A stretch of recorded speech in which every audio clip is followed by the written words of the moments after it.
Hi, I'm Wendy Turner, Executive Director of Michigan Public. You might have heard that public media is under threat. You're not wrong. But I come to tell you that your voice has power. Visit protectmypublicmedia.org, contact your lawmakers, and take a stand today. From Michigan Public, this is It's Just Politics. I'm Zoe Clark. And I'm Rick Pluta. New and returning lawmakers of the Michigan House are being sworn in today at the state capitol. It marks the beginning of Michigan's new 103rd legislature. The state Senate remains under Democratic control. But the state House is now being run by Republicans. And so today, what to expect in this new era of divided government in Lansing? Colin Jackson is here. You know him as Capitol reporter with the Michigan Public Radio Network. Hey, Zoe. And Lauren Gibbons, political reporter at Bridge, Michigan. Happy New Year, Lauren Gibbons. Happy New Year. Thanks for having me. So Democrats had this 2-year period, pure Democratic control, a trifecta. That is changing in 2025. Lauren, first, just set the scene. What can we expect now for another 2 years of divided government in Lansing? Yeah, well, the House is majority Republican now, but Senate Democrats still have majority control, and Governor Gretchen Whitmer, obviously a Democrat, is still in office for the next 2 years. So it's going to be a split government. Republicans will certainly have more say in what gets passed. Anything that gets signed into law will need support from the House.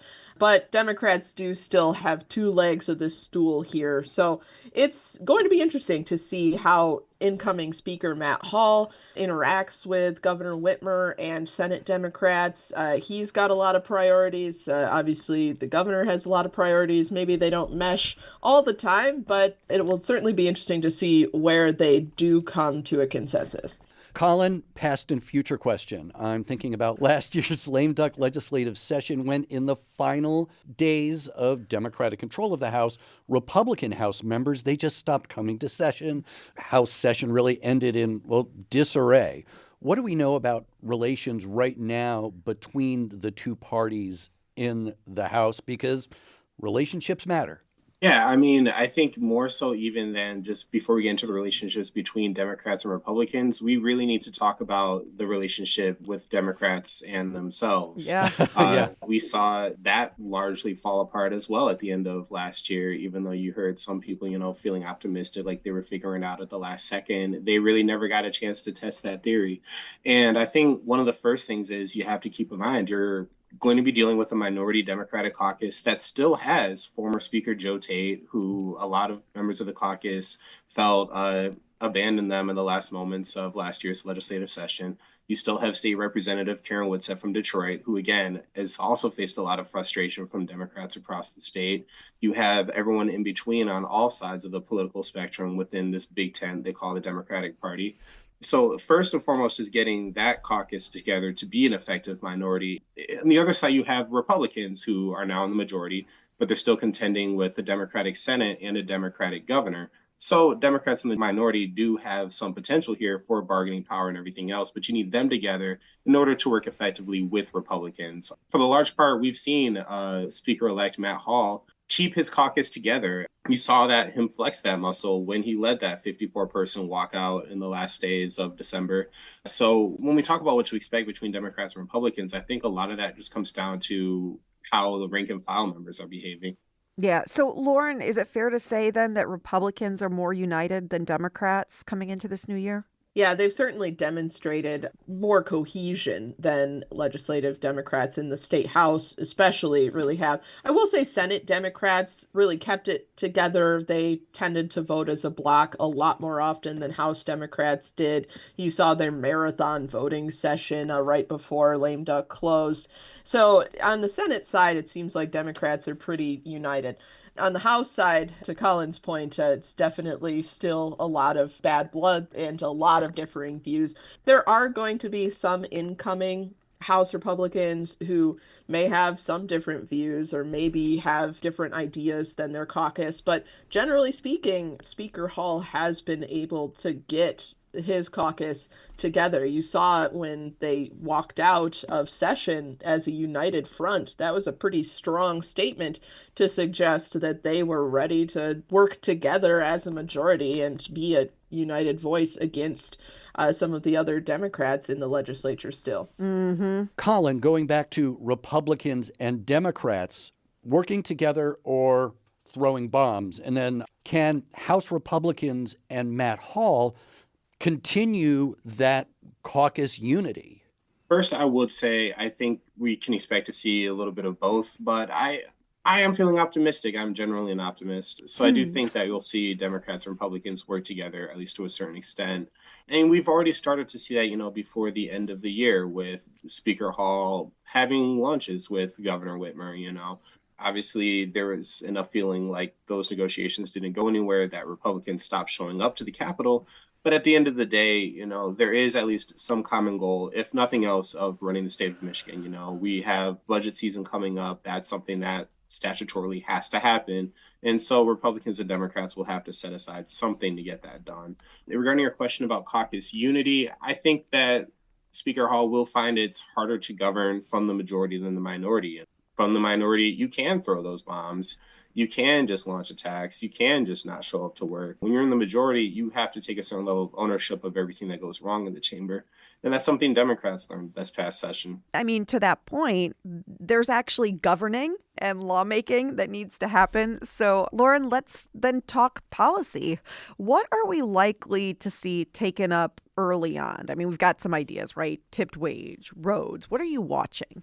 I'm really interested to see whether this roads conversation goes anywhere. That kind of came up out of nowhere in Lame Duck, where they started to put some pieces together. There seemed to be a little bit of bipartisan interest in especially the corporate income tax option for roads. So I am very curious to see if that goes anywhere. Clearly, that was a big part of Republicans' pitch when they were going around the state trying to gain back the majority, focusing on issues like roads and improving education outcomes and all these kitchen table issues that they claimed Democrats were moving away from when they had the trifecta.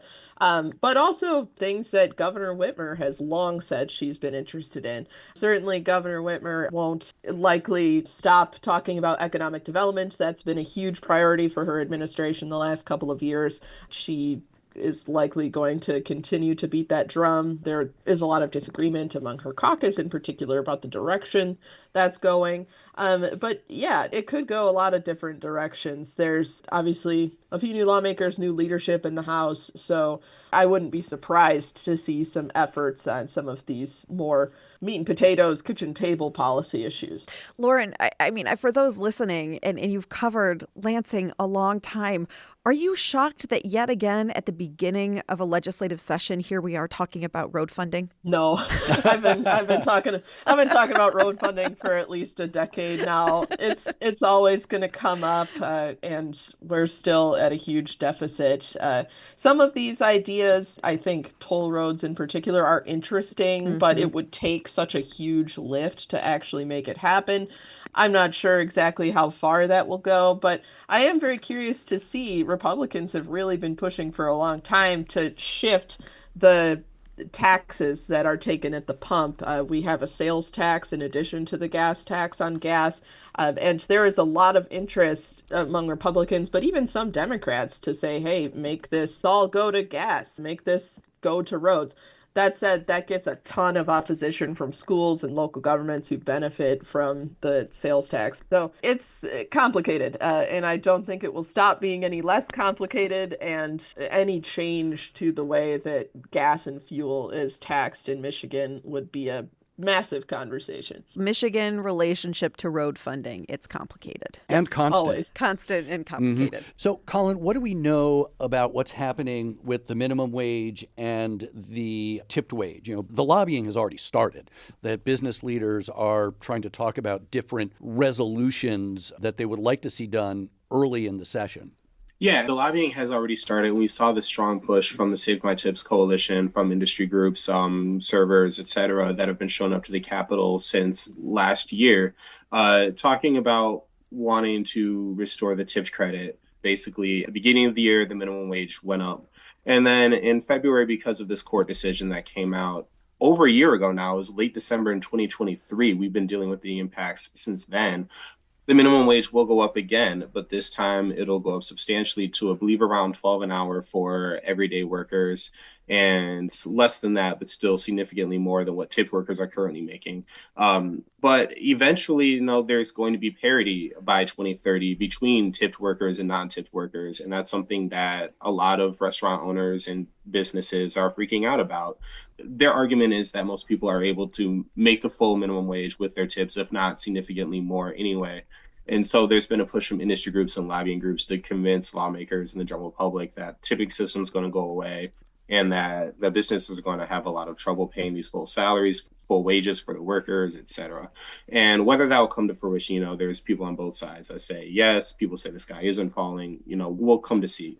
But in the meantime, though, you have seen at least some willingness from both sides of the aisle to sit down and discuss maybe changing that and keeping a lot of the minimum wage law and the minimum wage changes, but at the same time, still restoring that tip credit so businesses won't be responsible for paying their workers the full minimum wage every single hour unless the tips don't make up for it. Regarding sick leave, a similar boat where starting in February, there's going to be set accrual rates for sick leave for all employees in the state that aren't federal employees. And that's something that has businesses concerned, because you have some businesses saying, well, we already offer so much more than this, so why do I have to file all the paperwork and notating and reporting that goes along with what this law would require? Other places are saying the law is ambiguous. The State Department of Labor and Economic Opportunity, they had a whole webinar back in the fall trying to explain this and making it simpler for businesses, where they took questions and everything. But you're still seeing arguments that businesses aren't sure what's going to happen next. And it's one of those things where you have different factions of the labor community. Everyone would like to see some change, I think, from not the labor, but from the business community. But what those changes look like in practice are slightly different from everyone. So you're going to have everyone sit down and actually come to a consensus about, all right, what's doable? How much do we want to change this? How much would just be, what would constitute changing and keeping the substantive of these two laws versus gutting them again? Plus the concerns by business owners about notice requirements for people who are going to take sick leave. How many times can you not show up for work without calling in and still keep your job? Exactly. And that's something of concern as well. Like, what type of employee accountability is there for folks taking this sick leave? That is Colin Jackson of the Michigan Public Radio Network, and Bridge Michigan's Lauren Gibbons is here as well. We're talking all things Michigan's new 103rd legislative session, state house members being sworn in today in Lansing. Lauren, I want to turn to you because you have a story in Bridge digging in and taking a look at the new crop of lawmakers. What are the top lines that we should know about this group of 110 folks? Yeah, I try to do this every time there's a 2-year changeover. I know, I love it. That's why I wanted legislature. you on this week. Yes, it's a lot of fun, and it is always interesting to just sort of look at the trends that we see. And I want to note that last session was a huge change because of redistricting, and there were nearly half of the state house was brand new to the legislature, had never served in local government before. And for a lot of reasons, namely the lines are the same this time around, and also changes to term limit laws. That's unlikely to happen again for a long time. We saw this year there are 12 new lawmakers, and a couple are coming back because they took advantage of term limit laws to return to their former posts in the legislature. But overall, this group, besides obviously changing the majority control, which was a huge deal, it didn't necessarily make a dent in ongoing demographic trends in the legislature. Overall, the legislature is significantly older than the overall Michigan population. It's less diverse. Generally, women and minority groups have historically been underrepresented, not just in Michigan or in the Michigan legislature, but across all areas of government around the country. That's not new, but we did see a little bit of an uptick last session. This session, it sort of stagnated. There were a few more Republican women who got elected this time around. A few Democratic women lost, though, so that number is about the same. Minority groups have slightly increased, but still down from before redistricting. So overall, not a whole ton of change in what the legislature looks like for Michigan voters. Colin, how do you see that dynamic affecting things in the Capitol? I mean, I think one of the things and one of the biggest arguments for diversity, right, is the blind spots, right? You don't see what you don't see, and you don't see what you don't see a lot of the times because you haven't experienced the types of life events, perspectives that cause you to see it. And just use a very, very basic and probably a bad metaphor, right? But if you're tall, you can see over a fence. If you're short, you can't see over it. And that's not saying that you're missing something more. If you're short, you may notice something about the fence that the tall person isn't seeing. But when you don't have these different perspectives and different backgrounds, you have to wonder, is everyone in this state, which is a decently diverse state? You know, we have the urban of the urban areas.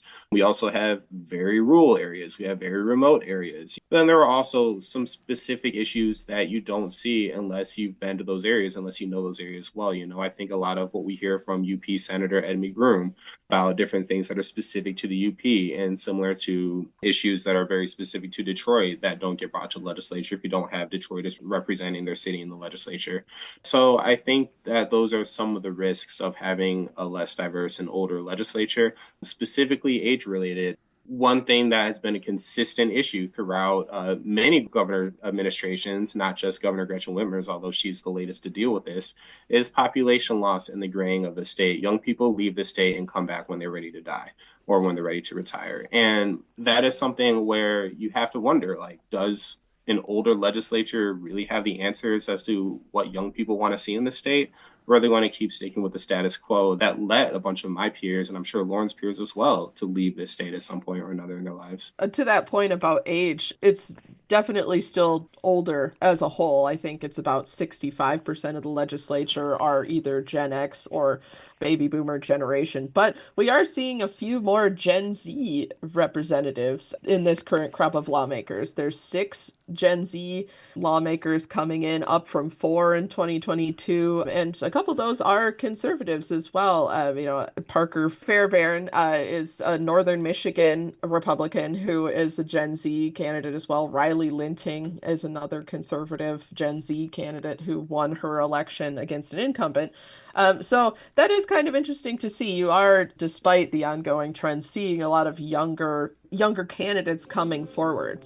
This year, you saw a ton of young Republicans running for office comparatively. So it's definitely bipartisan where you're seeing a little bit more interest from younger candidates. That's so interesting. Well, we've got to leave it there for today, this first session day of Michigan's 103rd legislature. We've been joined by Lauren Gibbons, political reporter at Bridge, Michigan, and Colin Jackson, Capitol reporter at the Michigan Public Radio Network. Thanks, you two, and so much to watch for and many more conversations that we will be having with you both in this new year. Thanks so much. Yeah, thanks. It's always fun. Yeah, thanks for having us.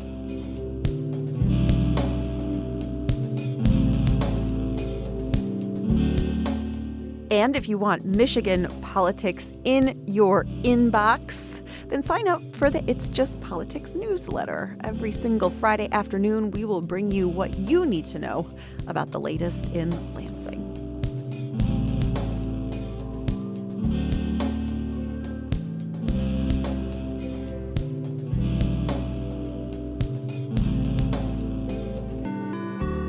And that is It's Just Politics for today. I am Zoe Clark. I'm Rick Pluta. Let's talk again next week.